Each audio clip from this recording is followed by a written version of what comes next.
Presente, buenas noches.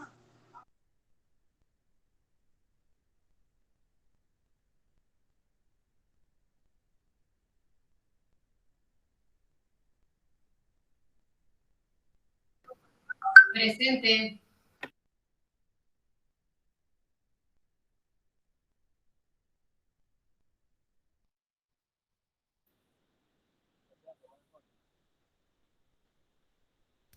Presente, muy buenas noches.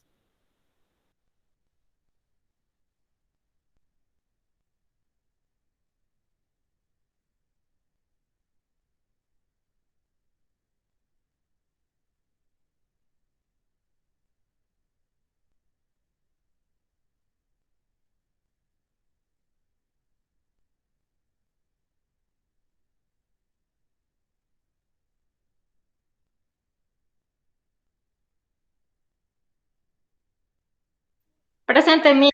Presente, Miss. Buenas noches.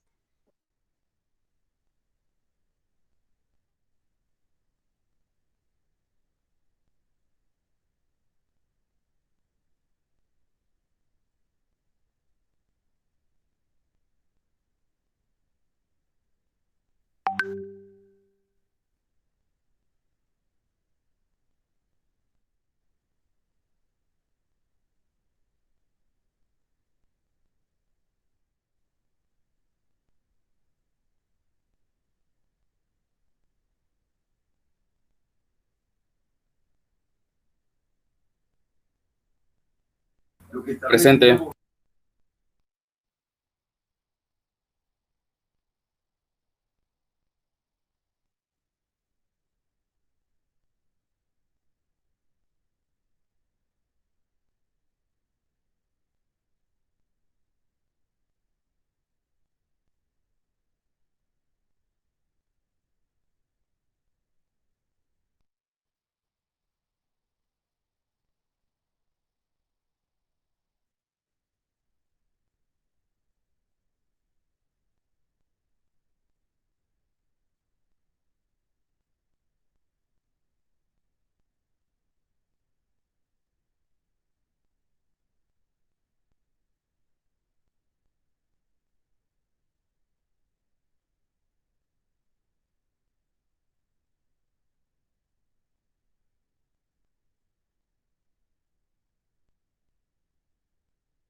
Presente, buenas noches.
Presente, buenas noches.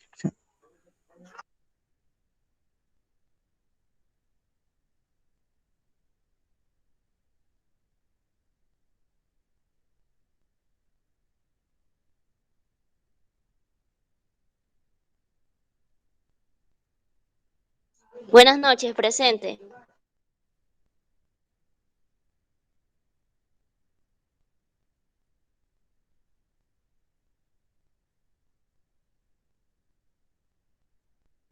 Presente.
Compañera, dicen que están ingresando, pero que no la aceptan.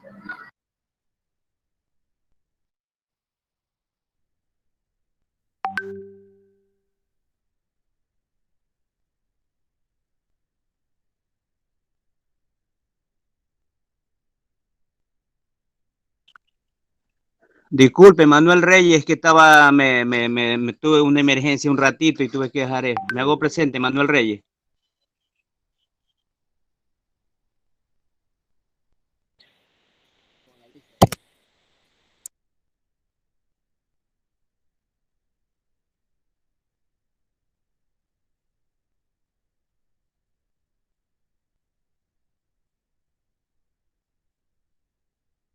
Presente, Miss, no podía abrir el micrófono.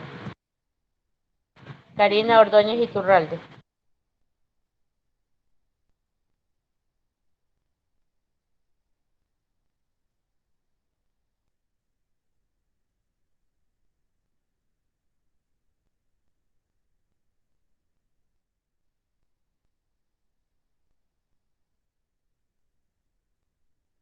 Sí, presente, presente. Es que tengo medio falloso el teléfono. Presente. Sí, Manuel Reyes, Manuel Reyes.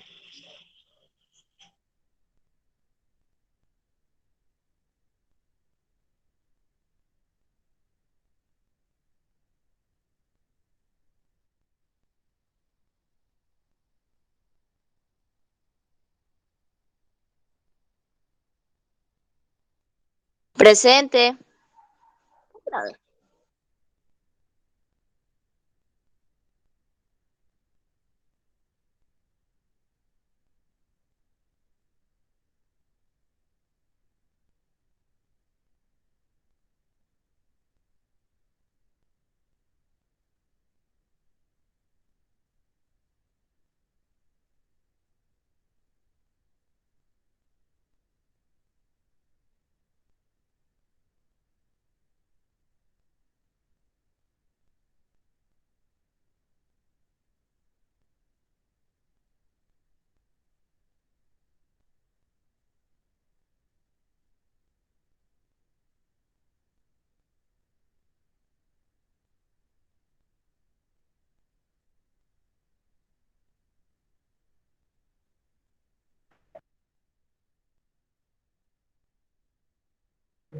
Buenas noches con todos, chicos. ¿Cómo han estado? Mil disculpas por ayer. Tuvimos algún fallo con la señal. No nos pudimos conectar y les pido mil disculpas. Hoy día yo les voy a exponer sobre 2 temas y ya comenzamos. Un segundo.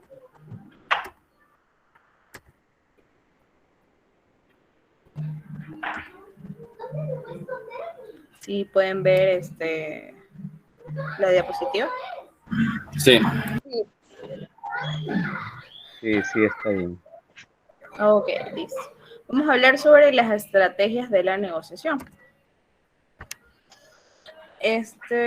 Vamos a ver, ¿qué son las estrategias de la negociación? Bueno, las estrategias de la negociación es defender los intereses de la empresa que se está representando, que siempre debe ser una prioridad para quien cumple esta función. Por ello es importante que el profesional tenga conocimiento sobre las estrategias de negociación.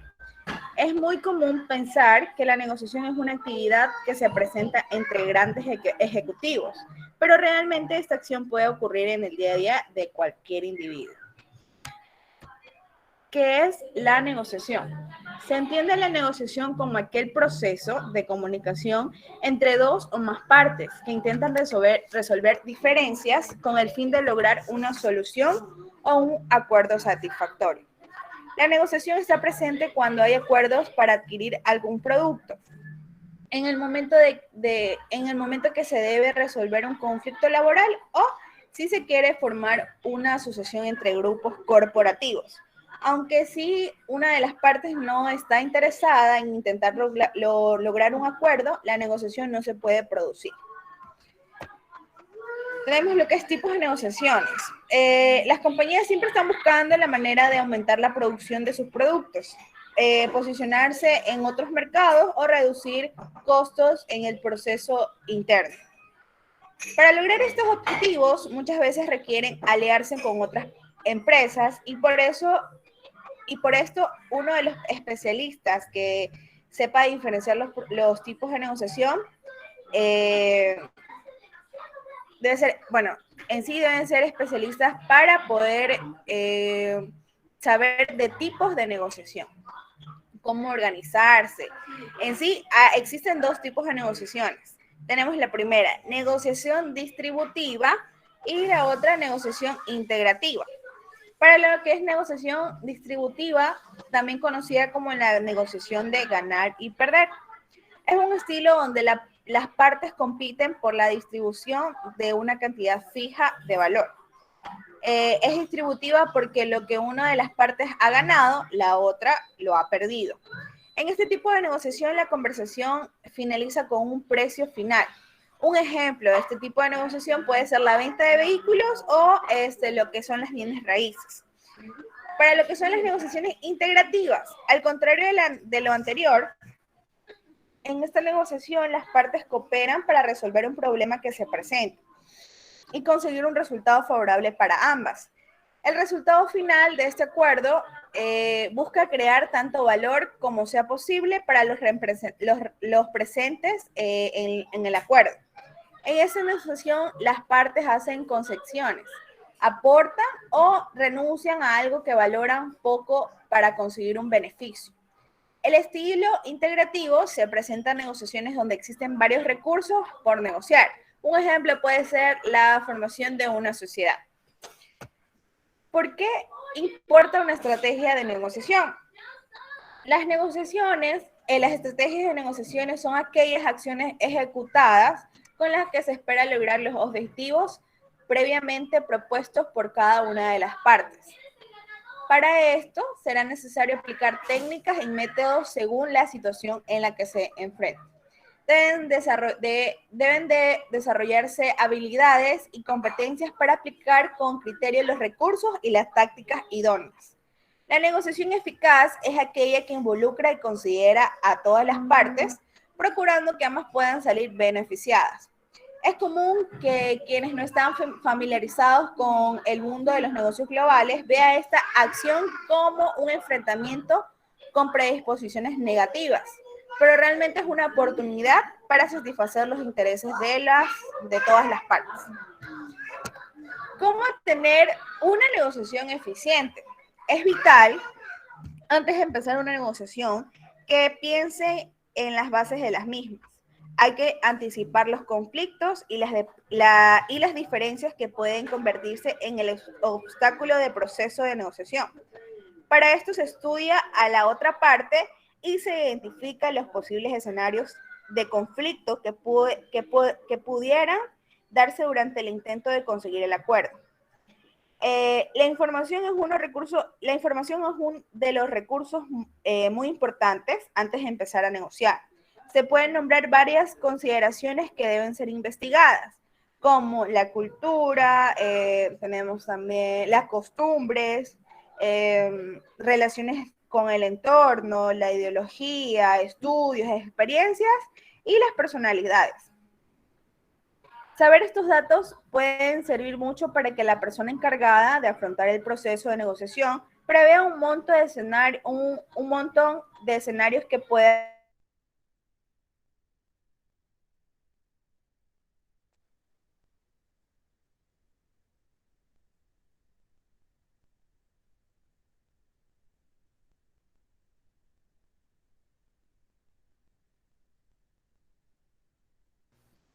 No se escucha.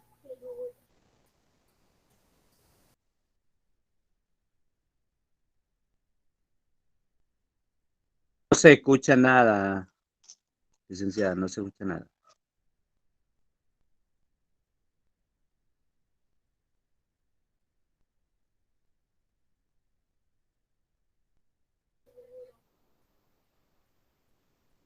Parece que se cayó la conexión.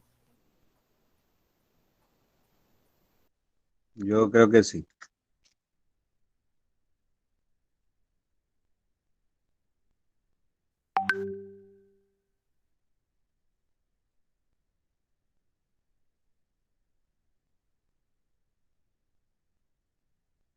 Buenas noches. Yo voy a seguir con el tema porque la compañera se le tuvo problemas con el internet. Ok. Bien, ya les presento con todo.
Buenas noches, chicos, ¿cómo están?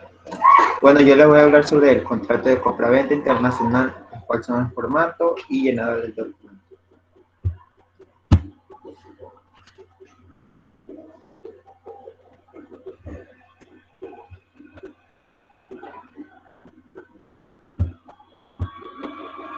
¿Qué es un contrato de compraventa internacional?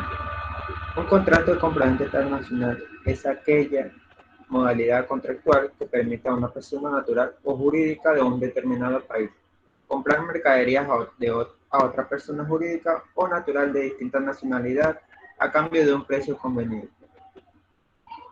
Estos contratos se caracterizan en términos generales, por ser adoptados por consensos bilaterales conmutativos principales nominados de libre discusión, de ejecución instantánea, etc.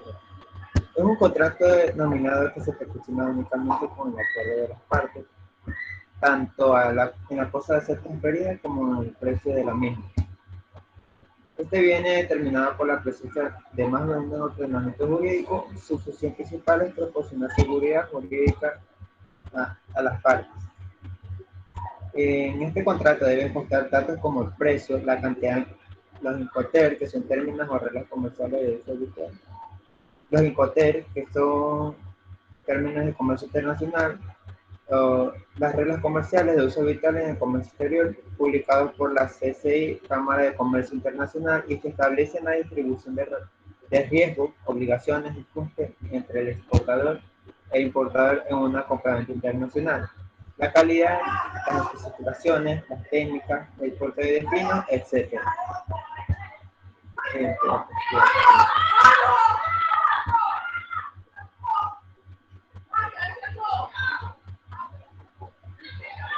A la siguiente diapositiva. ¿Para qué sirve un contrato de compraventa internacional? Entre las funciones del contrato de compraventa internacional se encuentra la siguiente: marcar los derechos y obligaciones de cada parte involucrada en el contrato, marcar las medidas por las que se debe regir la relación comercial, gestionar las relaciones internacionales de dos o más partes. Ahora ya tienen una idea más clara de que en un contrato de compraventa internacional lo siguiente es conocer por qué es tan importante y después dar un paso a su formación y estructura.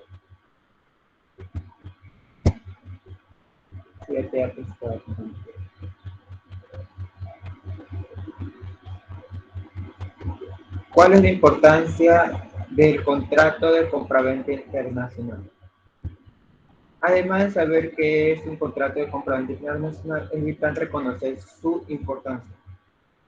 La importancia del contrato de compraventa internacional se concentra en lograr que la compraventa de una mercancía pueda darse de manera segura y que tanto el vendedor como el comprador obtenga beneficios por iguales.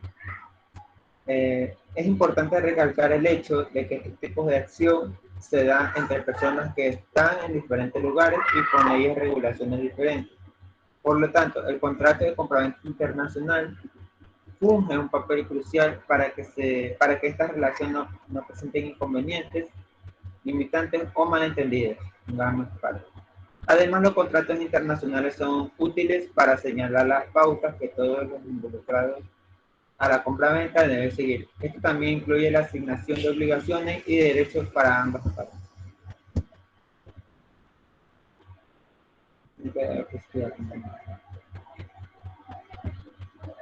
¿Cuáles son las etapas involucradas en la formación de un contrato de compraventa?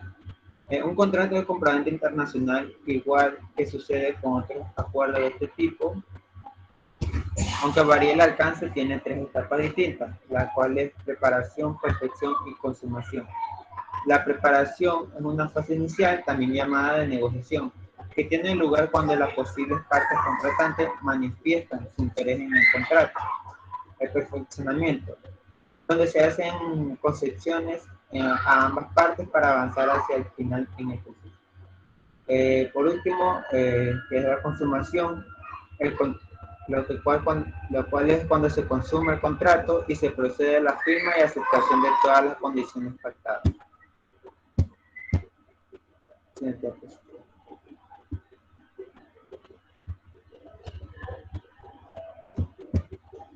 ¿Cuáles son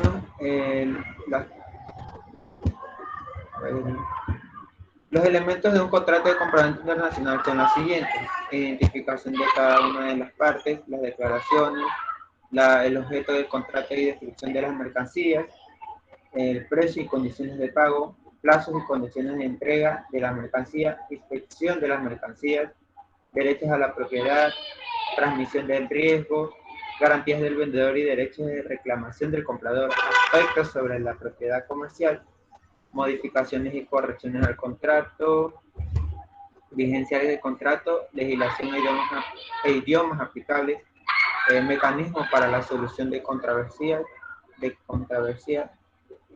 y causas de anulación. Con respecto a las ventas internacionales, el cuerpo legal será a menudo la Convención de las Naciones Unidas sobre contratos de compraventa internacional de mercadería, conocida como Convención de Viena, ya que tuvo lugar en Viena el 12 de abril de 1980. Este convenio, pactado por 75 países, especifica que no es aplicable en mercancías para uso personal. ¿Qué quiere decir? Es decir, familiar o doméstico, así como tampoco para compraventas realizadas en subasta. Además de la Convención de Viena, el marco regulatorio del contrato de compraventa internacional viene configurado por los principios de derechos europeos de la contratación y los principios de contratos comerciales internacionales. Los contratos de compraventa internacional de bienes también deben indicar las condiciones de venta, preferiblemente uno de los incorporados. Hay que tener en cuenta que en estas reglas se actualizan periódicamente. La más actualizada fue en 2020, por lo que es recomendable estar al día de sus modificaciones. Se puede conseguir leyendo los Incoterms, los del 2020, las operaciones sin riesgo, las FCA del Incoterm 2020. Los contratos de venta que cubren bienes que no se envían bajo un conocimiento de embarque marítimo negociable también debe especificar cuándo, el tiempo y el lugar, y cómo la propiedad pasa del vendedor al comprador. Es frecuente encontrarse con ejemplos de transacciones entre sujetos distintos, países que se realizan sin el beneficio de un contrato de compraventa internacional. En cambio, el vendedor proporciona una cotización a menudo en forma de factura pro forma, y el comprador responde con una orden de compra. Esto puede ser suficiente para las ventas repetidas entre partes bien conocidas que han desarrollado una base de tratos anteriores. Sin embargo, puede dar lugar a problemas imprevistos en caso de disputa.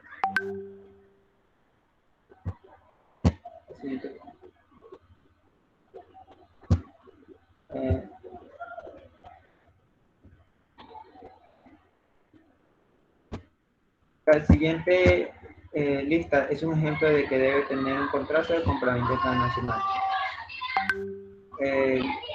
los cuales estos elementos son los nombres completos o denominación social de la empresa que efectúa la venta, el nombre oficial del país de la empresa que hace la venta, nombre completo de la persona física que firmará el documento del lado del vendedor, documento de identidad de la persona física que firmará el documento del lado del vendedor, domicilio de la empresa vendedora, nombre completo o denominación social de la empresa que efectúa la compra,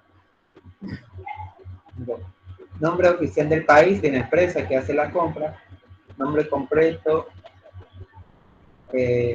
o denominación social en la empresa que efectúa la compra, nombre oficial del país de la empresa que hace la compra, nombre completo de la persona física que firmará el documento del lado del comprador, documento de identidad de la persona física que firmará el documento del lado del comprador, domicilio de la empresa compradora, nombre de la mercancía que se venderá, debe indicarse la cantidad de condiciones o características en las que se encuentra, cantidad a pagar por dicha mercadería, debe indicarse en dólares. Términos Incoterms 2021. Si no conoce que son los Incoterms, en un momento se lo explicaré. Dirección de la entrega de mercancía según el término Incoterms pactado. Indicar los documentos necesarios que el comprador requiera para la internación de mercancía. También puede solicitar algunos que garanticen su calidad. Nombre del banco y sucursal de la tarjeta de crédito o de débito del vendedor. Debe indicarse la ciudad donde está ubicada y la fecha de vigencia de dicha tarjeta bancaria.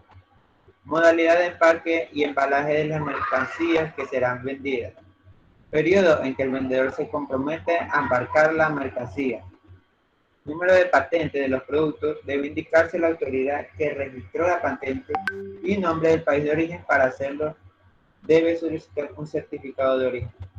Autoridad competente de registrar la patente y marcas del país de destino. Nombre oficial del país de la empresa vendedora y nombre completo de dirección, ciudad y país de la empresa organismo responsable de la lista.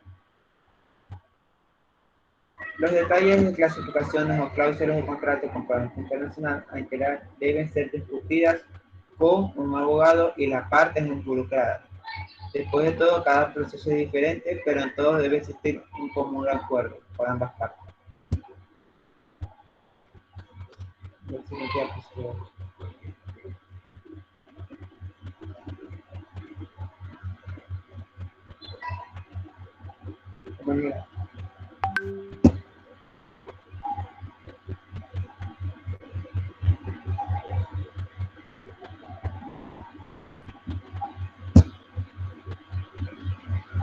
Siguiente, compañero.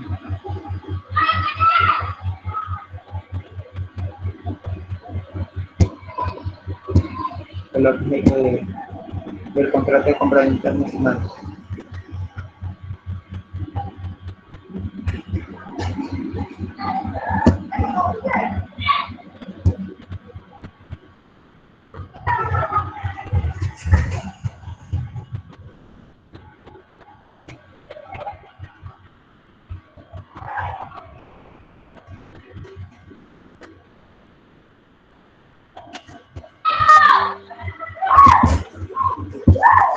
Compañero, siguiente página. El objeto. Gracias. Objeto del contrato de compraventa internacional. En cuanto a la descripción de la mercancía que se lleva a cabo en el contrato de compraventa internacional, cuanto más detallada, menor serán los problemas existentes a la hora de recibir la mercancía del comprador. Se debe incluir la cantidad y calidad del producto, así como si contiene algo especial, la manera en la que se va a entregar y la presentación de la mercancía. La compraventa internacional, obligaciones para las partes. En cuanto a las obligaciones, se deben tener en cuenta por parte tanto del vendedor, que es la empresa que exporta, como el comprador, que es la empresa que exporta. Las obligaciones del vendedor o exportador son en primer lugar la entrega de la mercancía, después de transferir la propiedad, hacer entrega de los documentos relacionados con la mercancía, tal y como se han establecido en el contrato de la compra-venta internacional y en la convención de bienes, el transporte, si así se ha acordado en el contrato, y la identificación de las mercancías. Por su parte, las obligaciones del comprador e importador son lo primero el pago de la mercancía y después el recibimiento de la mercancía. En el caso que el comprador no cumpla con sus obligaciones, el vendedor deberá exigir al comprador el cumplimiento de las obligaciones, declarar terminado el contrato o exigir una indemnización por daños y perjuicios por incumplimiento del contrato, por no cumplir el contrato. En definitiva, es conveniente ser consciente de todos los elementos fundamentales que han de ser recordados entre las dos partes, el comprador y el vendedor. En una compraventa internacional, la elaboración de un buen contrato de compraventa internacional de forma completa evitará la responsabilización innecesaria de algunos riesgos imprevistos y así facilitará el desarrollo de la actividad internacional de la empresa.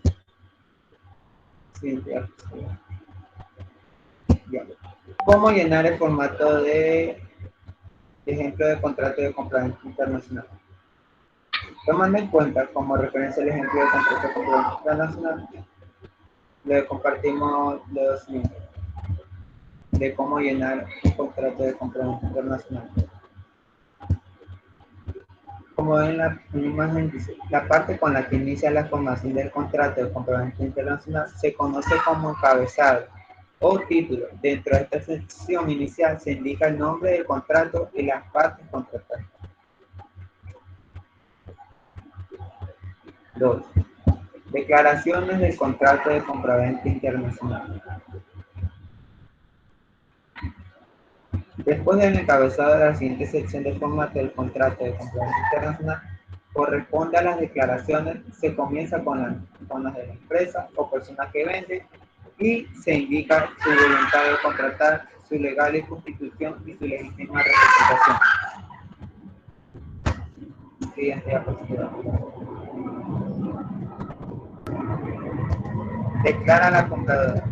Las declaraciones del comprador tienen el mismo contexto que las del vendedor, únicamente los datos giran en torno a la empresa o persona que efectúa la compra.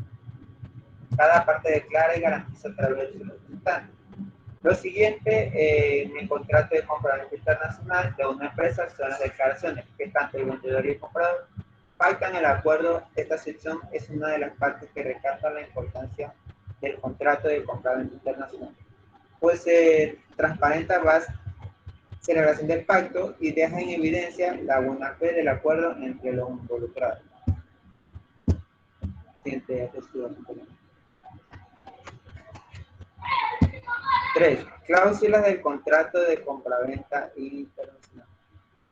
Los modelos de contrato internacionales pueden variar, sobre todo en esta sección. Si bien existe una disposición oficial que establezca un orden estricto de las cláusulas del contrato del compraventa internacional, se sugiere que dentro de las primeras 3 y últimas 2 cláusulas se indique las condiciones de ambas partes. En esta cláusula se indican los productos o mercancías objetos del contrato del compraventa internacional y se recomienda describir con detalle y precisión todo lo que se caracteriza en dicho bien. 3. Forma de pago. La siguiente diapositiva. 3. La forma de pago. De manera muy específica, una de las partes de un contrato internacional es la forma de pago, en la cual deberá detallarse el objeto de conocimiento de las instituciones bancarias, los instrumentos y sistemas o redes. Según la Secretaría de Economía, existen diferentes modalidades de pago de un contrato de compraventa internacional, las cuales dependen del riesgo que implica. Entre ellas se encuentran las siguientes, las cuales son los trueques, los pagos en efectivo, cuenta abierta, la consignación, los cheques, el giro bancario, transferencias internacionales, orden de pago, transferencia electrónica, tarjeta de crédito, pagaré o factura, carta de crédito o crédito documentario. Las modalidades de pago de un contrato de compraventa internacional radicarán únicamente y exclusivamente según los acuerdos a los que llevan tanto el vendedor como el comprador. 4. Firma del contrato de la compraventa internacional. Por último, como todo contrato, una de las partes de un contrato internacional con mayor importancia son las firmas del vendedor y la del comprador. Estas culminan y garantizan el acuerdo en ambas partes.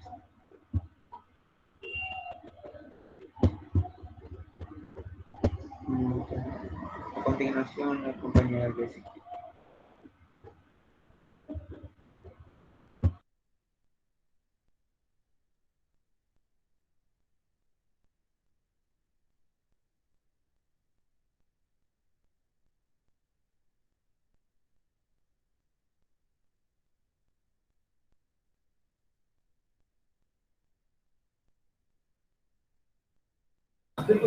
Bueno, chicos, discúlpenme que se me había ido el internet y se fue la conexión.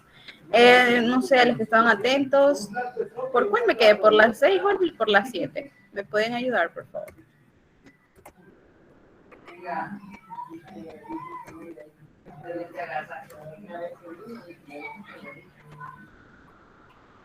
Fue por las 7. Por las 7, ok. Entonces vamos a empezar por... Comenzando de nuevo. Terminando la serie. ¿Mandé? Bueno, ya. Ahorita comenzamos de nuevo. Estábamos como cómo tener una negociación eficiente. Es vital que antes de empezar una negociación se piense en las bases de la misma. Hay que anticipar los conflictos y las diferencias que pueden convertirse en el obstáculo del proceso de negociación.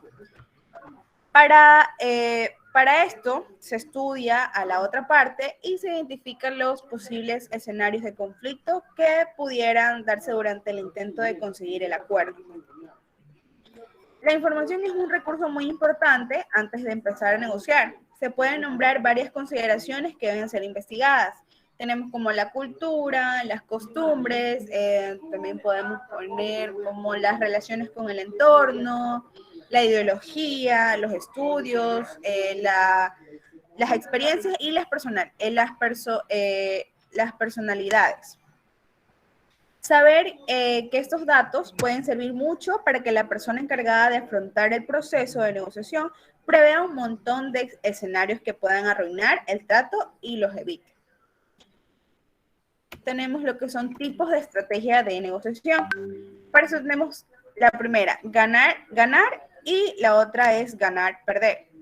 Ganar y ganar. Esta estrategia intenta llegar a un acuerdo beneficioso para todos los implicados en la negociación. Aunque por más que este modelo de negociación busque la conciliación, no siempre todas las partes pueden ganar. en muchos casos sirve para mantener algún recurso importante para la compañía. Características de esa estrategia, está lo que es beneficio para las dos partes, genera un clima de confianza, resultados positivos, fortalece el compromiso, mejora las relaciones profesionales. Para lo que es ganar-perder, dentro de esta negociación, quienes participan compiten entre sí, ya que el desenlace solo favorecerá las necesidades y los intereses del ganador. Características de esta estrategia es beneficio para una sola parte, genera un clima de confrontación, el perdedor obtiene menor o ningún beneficio. Son muchos los aspectos que pueden influir para que una negociación sea exitosa.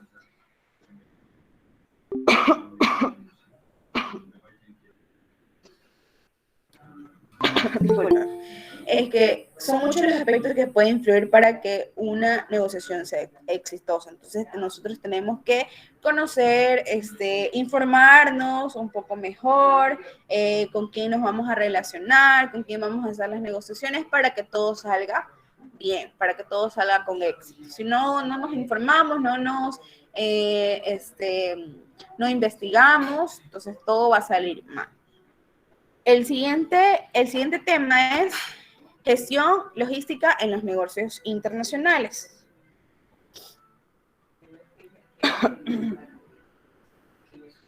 Aquí tenemos.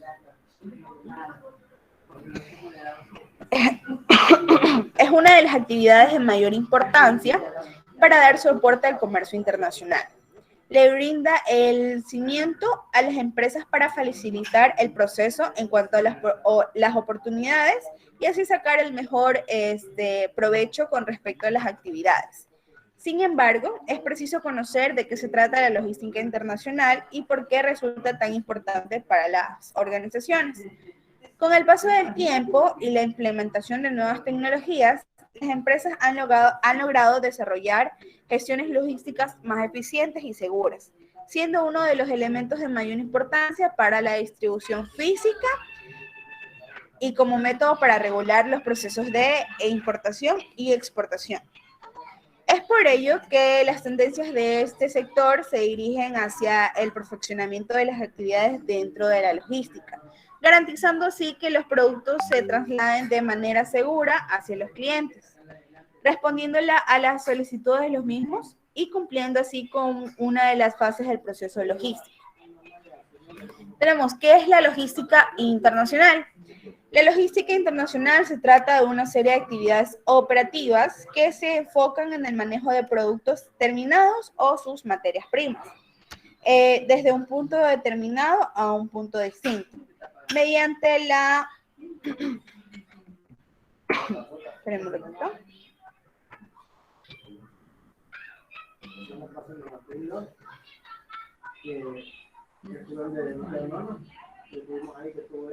Ya, mediante la integración de una serie de recursos que permiten lograr efectivamente, produciendo las actividades de la comercialización. Conociendo cada uno de estos pasos que se deben cumplir para ello, lo que permite cumplir con la función de distribuir físicamente los productos, realizando las respectivas tareas que son necesarias para la efectividad del proceso. Aquí tenemos lo que son los principales elementos que se integran a la logística internacional. Existen una serie de elementos que son fundamentales y actúan dentro de la logística internacional, tales como, es de comprender que el proceso de la logística internacional se da entre países distintos, en donde los productos se llevan de un punto de distribución a un destino particular. Para ello, ha sido facilitado este dinamismo, la globalización, afianzando las relaciones comerciales entre todas las naciones de manera global. El uso de medios como el transporte multimodal, en donde los procesos logísticos se apoyan en elementos como el transporte para la distribución, haciendo uso del que mejor ofrece valor, tiempo, volumen, entre otros. La estandarización dentro de los países logísticos. Al cumplir con los patrones internacionales entre los países en cuestión, los mismos podrán variar. Para ello, solo basta con poseer la información adecuada, permitiendo que el proceso sea factible y cumplan con los requerimientos necesarios. ¿Cómo se produce este proceso? Al integrar un proceso de logística internacional, se pone en práctica un sistema en el cual se prevé alcanzar eficiencia, ya sea el manejo de la distribución, el servicio de transporte y las normativas que existan para el servicio al cliente.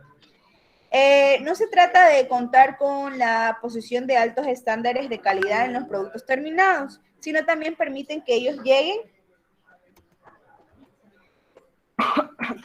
a los clientes bajo los estándares integrados al proceso de logística internacional, tomando en cuenta las necesidades de los clientes, el tiempo de duración y el valor que esto representa. Es también primordial identificar los procedimientos para el almacenamiento, el etiquetado, el embalaje de las mercancías, cumpliendo con las legislaciones previstas en todo el mundo, con el fin de que no se genere retrasos en los plazos de entrega. Igualmente, sucede con los costes, al tener en cuenta que debe existir un manejo y almacenaje en distintas aduanas, por los que se puede evitar mediante la preparación previa de los procesos. Al contar con un sistema logístico en donde se implementen cómputos relacionados con los procesos, es mucho más simple manejar los procedimientos. Se pueden establecer pasos para la contingencia y así proveer de soluciones factibles. Para completar el proceso de logística internacional, se deben tener en cuenta que las decisiones que se tomen al respecto siempre repercutirán en las acciones a seguir y que los objetos sean cumplidos. ¿Cuáles son sus funciones? La función primordial que cumple la logística internacional es de establecer los procesos de distribución física de los productos y que los mismos sean efectivos. Para ello se tomará en cuenta los elementos de la logística, siendo el principal el etiquetado y el embalaje de los productos, con el propósito de que estos lleguen a su destino en perfectas condiciones. Asimismo, es un factor elemental con el comercio internacional.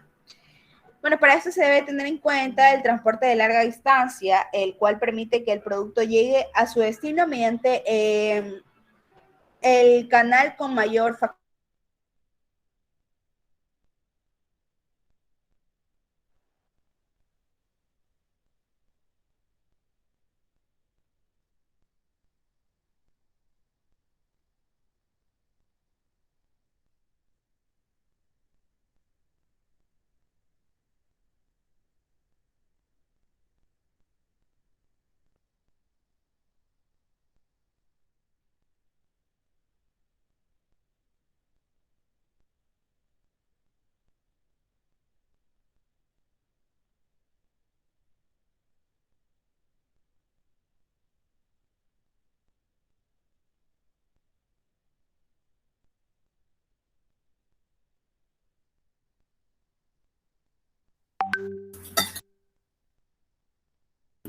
Disculpe, no sé si se paró la clase o algo porque no escucho nada. Sí, se volvió a parar, creo.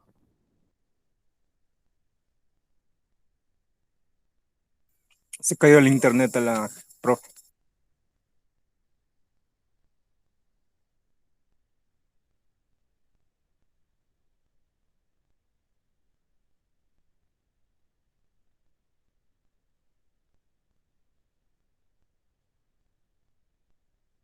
El chico ya se va a conectar la compañera. Dijo que la esperen un ratito. Pero acaba de ir en internet.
Todavía estamos sin conexión, creo, ¿verdad? Sí. Sí, la verdad, compañero, que lo espere un ratito y ya se vuelve.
Hola, sir.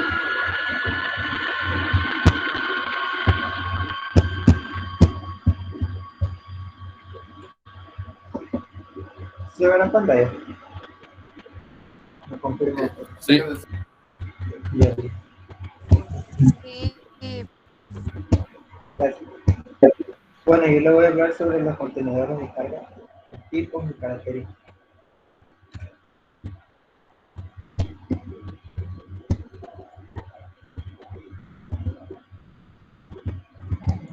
Sí, simplemente. Los contenedores o containers. ¿Qué es el contenedor?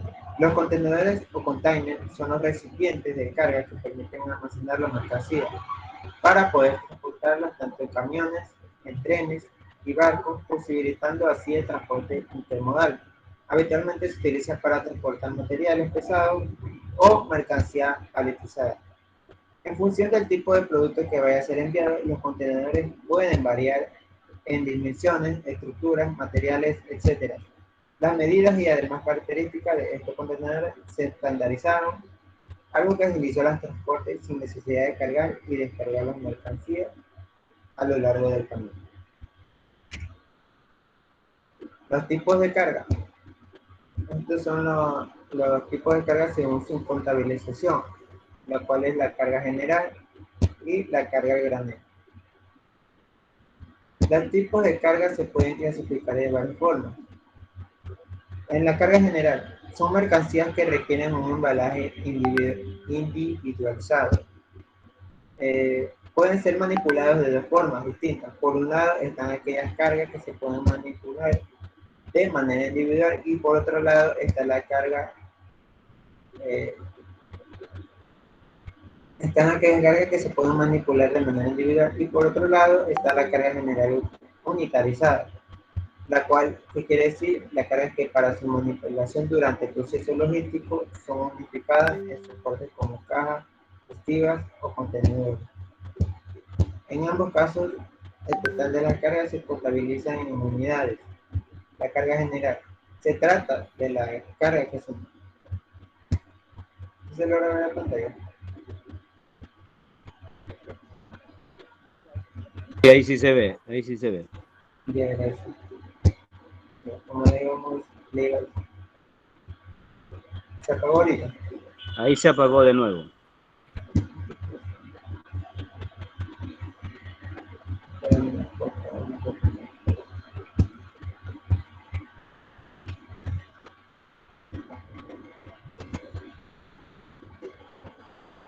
Ahora sí se logra ver. No, no se ve.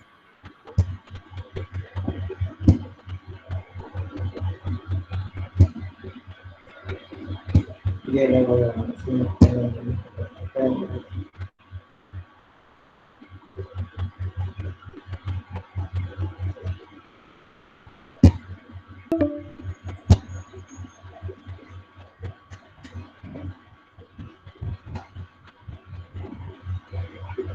vamos a comenzar de nuevo.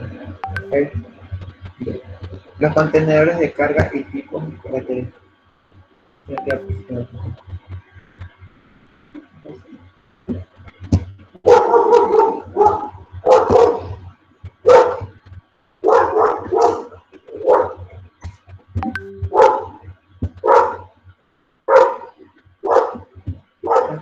Chicos, la compañera va a seguir con su clase.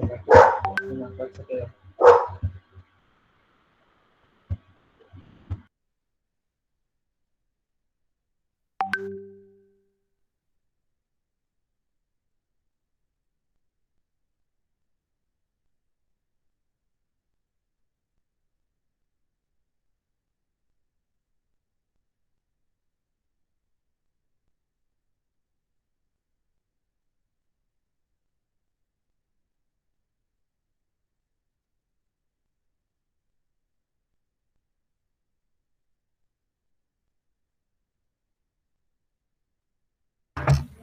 Ya, bueno chicos, por último tenemos el tema de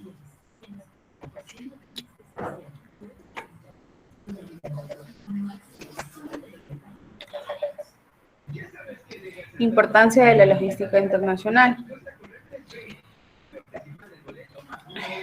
Ya.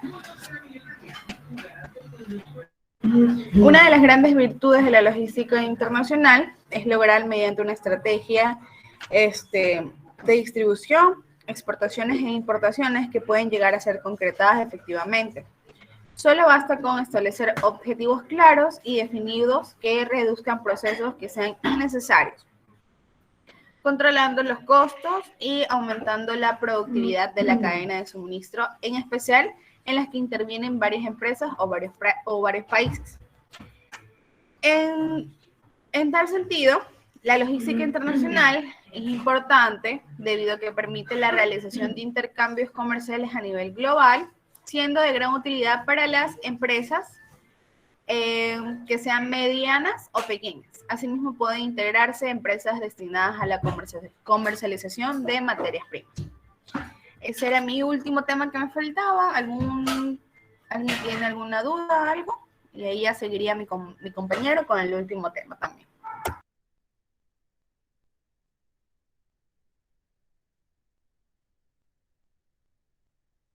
No, ninguno. No, ninguna.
Bueno, vamos a comenzar con el tema de los contenedores. ¿Qué es el contenedor? El contenedor o container son los recipientes de carga que permiten almacenar la mercancía para poder transportarla tanto en camiones, en trenes y barcos, posibilitando así el transporte intermodal. Habitualmente se utilizan para transportar materiales pesados o mercancías paletizadas. En función del tipo de producto que vaya a ser enviado, los contenedores pueden variar en dimensiones, estructura y material. Las medidas y demás características de estos contenedores se estandarizaron, algo que agilizó el transporte sin necesidad de cargar y descargar las mercancías a lo largo del camino. Siguiente diapositiva. Los tipos de carga. Los tipos de carga se pueden clasificar de varias formas. Los tipos de carga según su potabilización, la cual es la carga general y la carga granel. La carga general son mercancías que requieren un embalaje individualizado. Puede ser manipulado de dos formas distintas. Por un lado están aquellas cargas que se pueden manipular de manera individual y por otro lado está la carga general unitarizada, es decir, cargas que para su manipulación durante el proceso logístico son unificadas en soportes como cajas, estivas o contenedores. En ambos casos, el total de carga se contabiliza en unidades. La carga al granel. Se trata de la carga que se contabiliza no en unidades, sino por criterios de masa o volumen, puesto que en mercancías preparadas para ser transportadas directamente, donde el propio medio de transporte ejerce de recipientes generalmente contenedores especializados. Es decir, se trata de mercancías que va suelta, sin embalaje. Por mencionar algunos ejemplos, suele tratarse de gases, líquidos o sustancias similares, difíciles de empaquetar o por su propia naturaleza. Tipos de cargas según su volumen. Las cargas pequeñas son las cargas que podemos coger con una sola mano y que generalmente están unidas por embalaje. Por ejemplo, los bits de zumo o los packs de cerveza. Las cargas medianas son ligeramente más grandes que las anteriores, que pueden alcanzar un peso de 10 kilogramos, pero que siguen siendo manipuladas con las manos.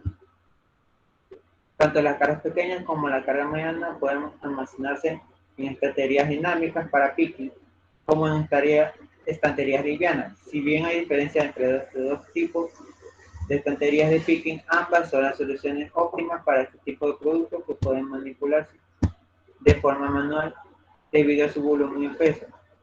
En las estanterías dinámicas de Carton Flow, la probabilidad será facilitar una alta rotación del producto, por ejemplo, de los almacenes de la cadena de distribución, como los Bravo, y en las estanterías livianas de picking, lo que busca es el acceso directo a las mercancías.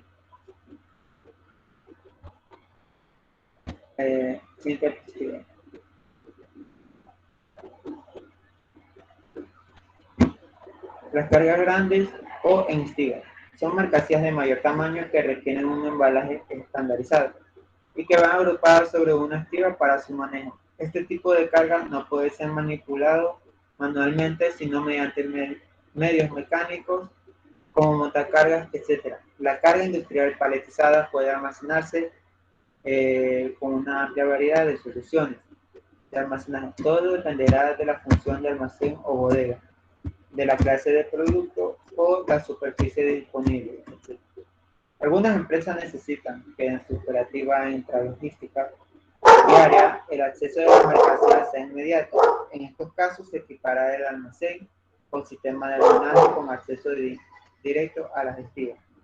Sin embargo, algunas empresas priorizan la máxima optimización del espacio disponible, tanto en superficie como en la altura, y en consecuencia los sistemas de almacenaje compactos y alta densidad serán las soluciones adecuadas. Las cargas voluminosas. Se trata de mercancías de grandes dimensiones que incluso a veces no se pueden apilar.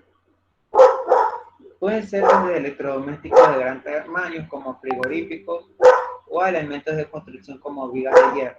Cuando las cargas son muy voluminosas, como en este último ejemplo, se necesitan medios mecánicos especiales como grúas para poder movilizarlas. Y las cargas de dimensiones especiales. Son dimensiones excepcionales grandes y casi siempre de mucho peso, que exceden incluso el tamaño de los vehículos de transporte y necesitan vehículos de acompañamiento de adecuación del tráfico para su transporte, etc. Como pueden ser los elementos estructurales para la construcción de puentes, ejemplo, las vigas, las varillas.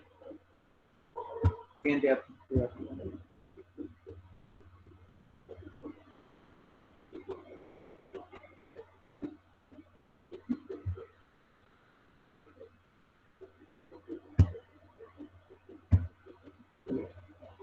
Tipos de carga según la vida útil del producto, la cual es la carga perecedera y la imperecedera.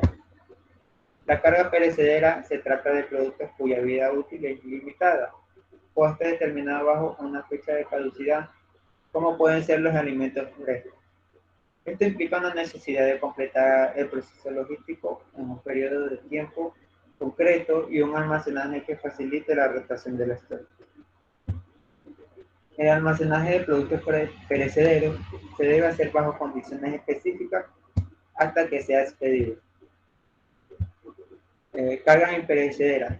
Productos cuya vida útil no condiciona la forma de transportar, recepcionar y almacenar y expedir la carga. Siguiente diapositiva.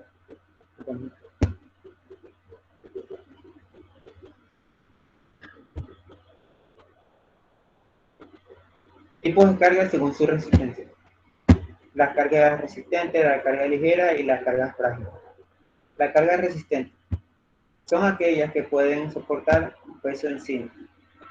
Es decir, que permite el apilamiento de productos de bien del mismo tipo o soportando la carga del otro tipo de producto. La carga ligera. Estas cargas pueden apilarse unas sobre otras, pero estableciendo límites.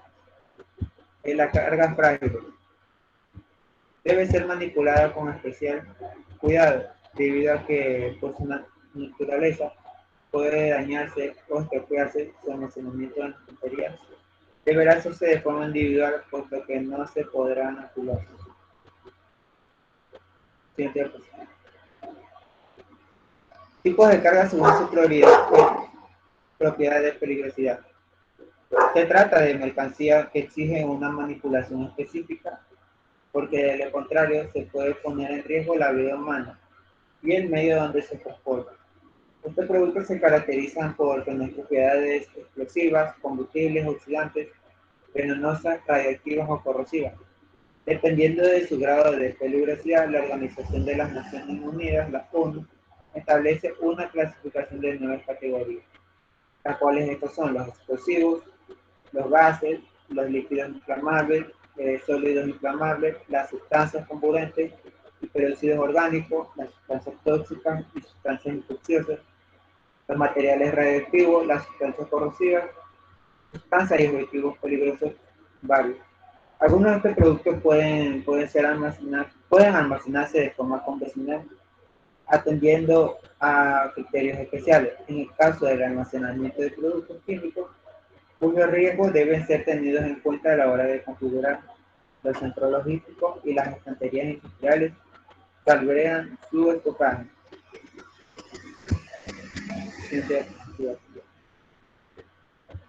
Tipos de cargas según su lote. Estas son las cargas unitarias y las cargas almacenadas en los lotes. La carga unitaria, productos cuyo lote está constituido por una sola unidad de mercancía. Está compuesta de artículos individuales, tales como cajas, paquetes, otros elementos desunidos o cargas sueltas, agrupados en unidades como paletas y contenedores, los cuales están listos para poder ser transportados. Las cargas almacenadas en lotes. Dependiendo del tipo de producto, los lotes estarán constituidos por diferentes unidades de la mercancía. Dicho de otra forma, los lotes de una carga de productos lácteos no estarán compuestos por los mismos números de unidades que un lote de azulejos. Siguiente. Tipos de carga, tipos de contenedores. Estos son los dry van, los reader, los open top techo abierto, los rack, los open site, los stand o contenedor sistema, los stand y los contenedores de plataforma. Los dry van, estos son contenedores estándar, cerrados herméticamente y sin refrigeración o ventilación. Son la categoría más utilizada en el mercado, con una estructura básica y metálica.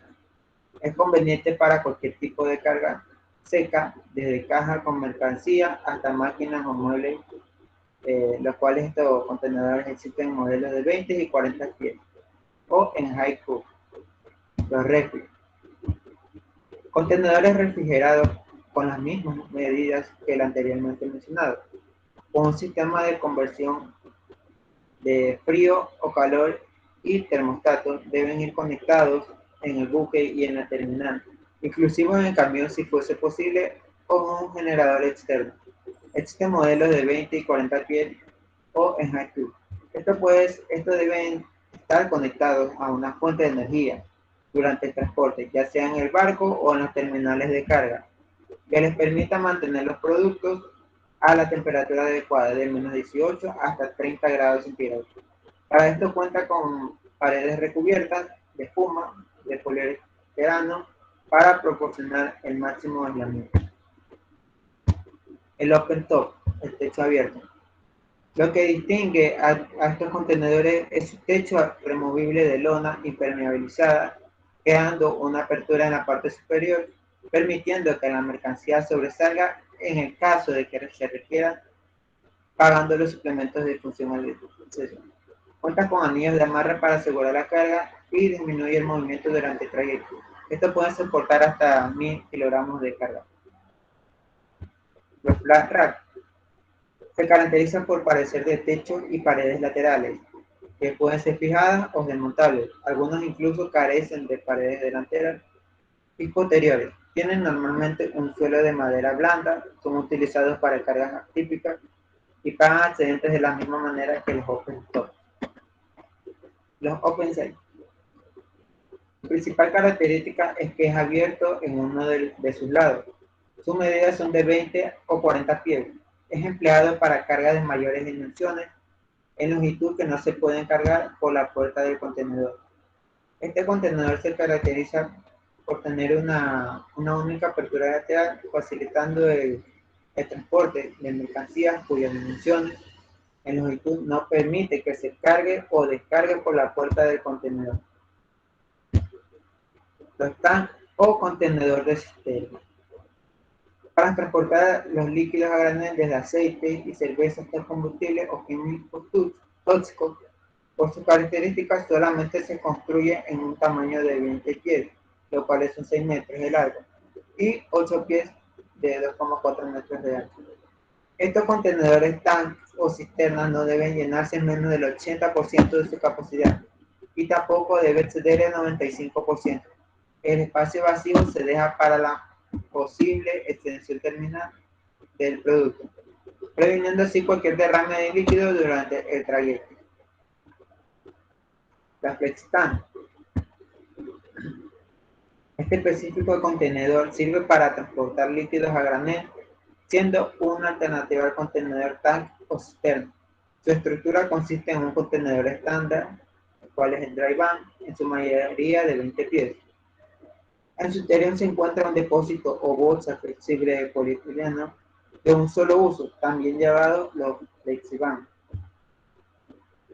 Los contenedores de plataforma.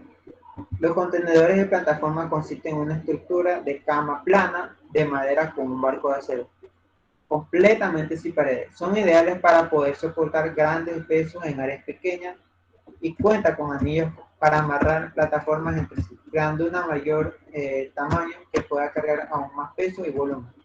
Estos modelos de contenedores existen en 20 y 40 pies de tamaño.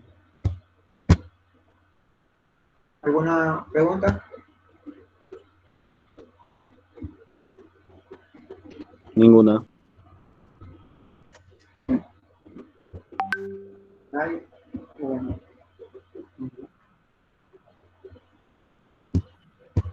Sí, sí, de mi parte. Sí. Sí.